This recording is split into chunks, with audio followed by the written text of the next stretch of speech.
I watched them the other day. I watched a couple of high-ranking Democrats trying to explain that walls are not necessary, really. They're immoral. What's immoral is when people come into our country and kill innocent victims.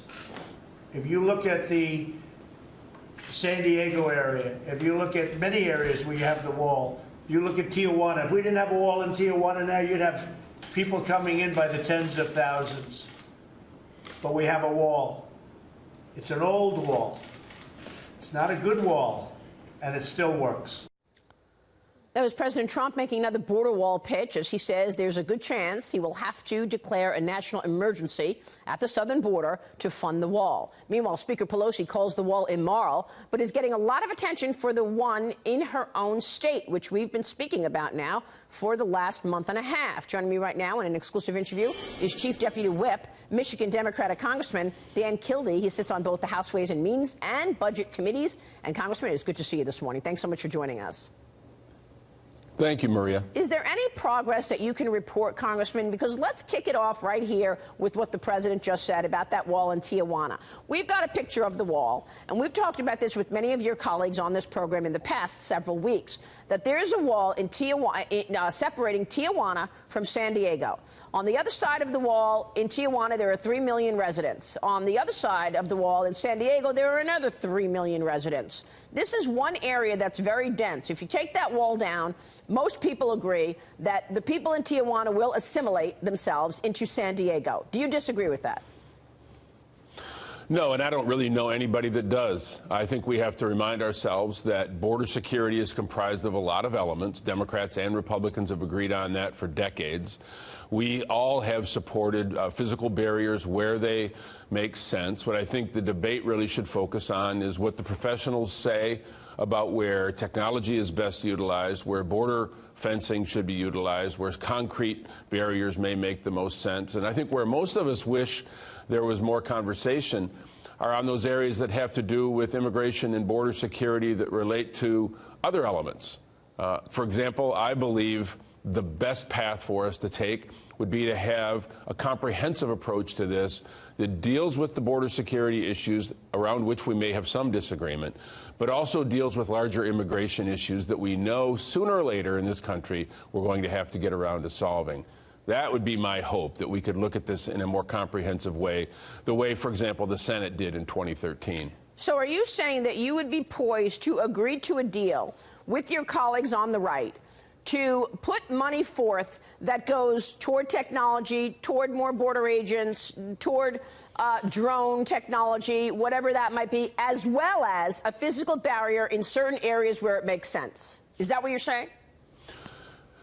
Sure. And I think I don't want to get ahead of the conference committee members. I think this is really an important process where you have Democrats and Republicans, the House and the Senate, sitting across the table, hopefully with goodwill. I know that any compromise that comes out of that process, if there is one, will contain elements that I wouldn't like. But that in the big picture, that's what our government really is all about. Coming to some kind of compromise, knowing that what seems like really hard and fast positions taken by people going into those negotiations have to be compromised, have to somehow we have to arrive at some common ground. And I wish that people on this whole issue would stop hyperventilating and just get down to the business of trying to find some middle ground. I do think it's particularly unhelpful for the president to make a declaration that regardless of what the conference committee does, he's going to get his way one way or the other. I don't believe the president absolutely has the authority to declare an emergency in any instance that he disagrees with what the Congress comes to agreement on. I think the president, and I will say this, many of my Republican colleagues, particularly senior members in the Senate side, share that view, that this is not a case where the president can use his emergency powers to do something that won't have a result for another 5 or 10 years. But isn't it true that what you just said can apply to Nancy Pelosi as well? She has said umpteen times there will be no money for any wall anywhere.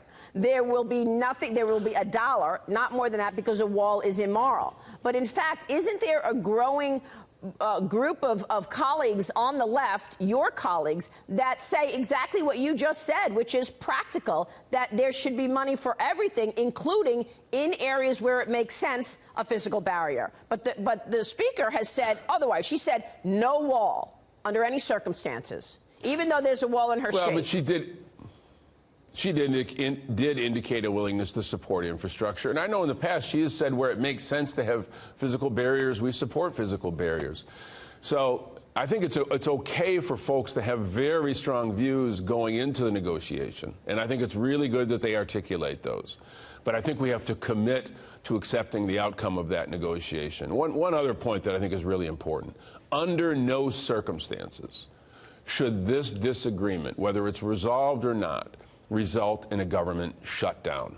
In fact, I have legislation that I'll be introducing in the next week that essentially outlaws shutdowns. I think this is a tool that damages the American people, and we ought not be able to default to a shutdown because we can't get our work done and come to some agreement over an issue that has legitimate different points of view. Yeah. Isn't it true, though, that the area we're talking about, the southern border, is in fact very dense, just like the area between Tijuana and San Diego? A lot of people very close to each other, where perhaps that's one area where a physical barrier would work, like the Tijuana wall. Well, the southern border is, over 1,000 miles. Right, I think you have to look at it in each particular instance. That there are areas in part of that region where a wall would make sense because of the density.